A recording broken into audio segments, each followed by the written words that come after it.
បាទជំរាបសួរពុកម៉ែបងប្អូនបាទខ្ញុំបាទគីហាំងថ្ងៃនេះជាថ្ងៃទី3ខែ5ឆ្នាំ2025បាទវេលាស្មើនេះ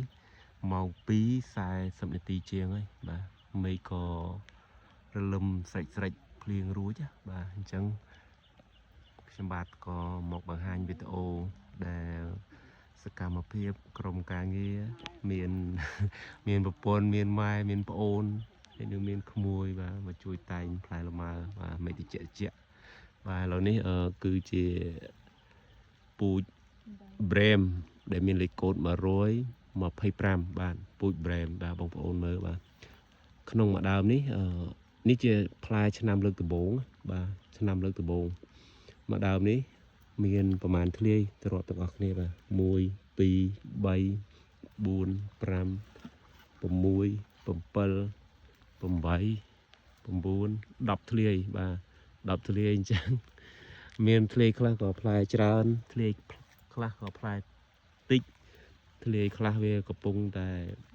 ជាប់ក្តាប់អញ្ចឹងនេះដូចខ្ញុំកំពុងកាន់អញ្ចឹងនឹងទៅប្រកាសរួចថ្ងៃទី5ខែ4បាទចិត្តគីថ្ងៃចូលឆ្នាំហ្នឹងអញ្ចឹងវាមានចកោមទូចកោមធំហើយផ្លែទូចផ្លែធំអ្វីដែលខ្ញុំចង់បង្ហាញពេលនេះគឺចង់បង្ហាញថា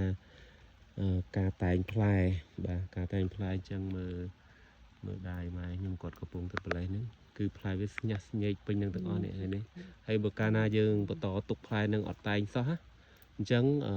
ទី1ផ្លែលម៉ើហ្នឹងវាអត់ធំទេបាទទី2វាពេលវាជាអៀតខ្លាំងវាប្រកាសជាជ្រុះដល់ជ្រុះទៅវាស្អុយឲ្យលួយនៅក្នុងថង់ហ្នឹងហើយព្រោះអីអានេះយើងដូរថង់សដែលយើងប្រកាសគេសហើយណាបាទប្រកាសលំអងបាទថង់សហ្នឹងមើលខ្ញុំបង្ហាញเราដកចេញណាអញ្ចឹងមកដល់ពេលនេះគឺវគ្គដែលត្រូវតែងផ្លែដូរដាក់ថង់ពោថ្នោតបាទថង់ពោថ្នោតដូចនៅខាងនោះអញ្ចឹងបាទថង់ពោថ្នោតអញ្ចឹងយើងត្រូវការតែងតែងផ្លែចេញខ្លះបាទពួកអីវាច្រើនវាច្រើនពេកបាទអញ្ចឹងតែងវាចោលខ្លះទៅបាទបន្ទាប់ពីហ្នឹងទៅវាស្លាស់ហើយបាទស្លាស់ទៅវាអត់សូវបែកទេបាទហើយវាអត់សូវជ្រុះស្អុយឲ្យលួយពេញហ្នឹងណាអញ្ចឹងវីដេអូខ្ញុំគឺចង់បង្ហាញឲ្យពុកម៉ែបងប្អូនទស្សនាពីមួយវគ្គទៅមួយវគ្គបន្ទាប់ពីការប្រកាសលំអងកេសរបន្ទាប់ពីដកថង់សនឹងចេញយើងដូរដាក់ថង់ពណ៌ក្រុងស៊ីម៉ង់ណាបាទហើយរបបចងវាមិនអីវាមិនឲ្យបងប្អូនមើលរហូតដើម្បីជាបទពិសោធន៍ទៅដល់ពុកម៉ែបងប្អូនដែលធ្វើ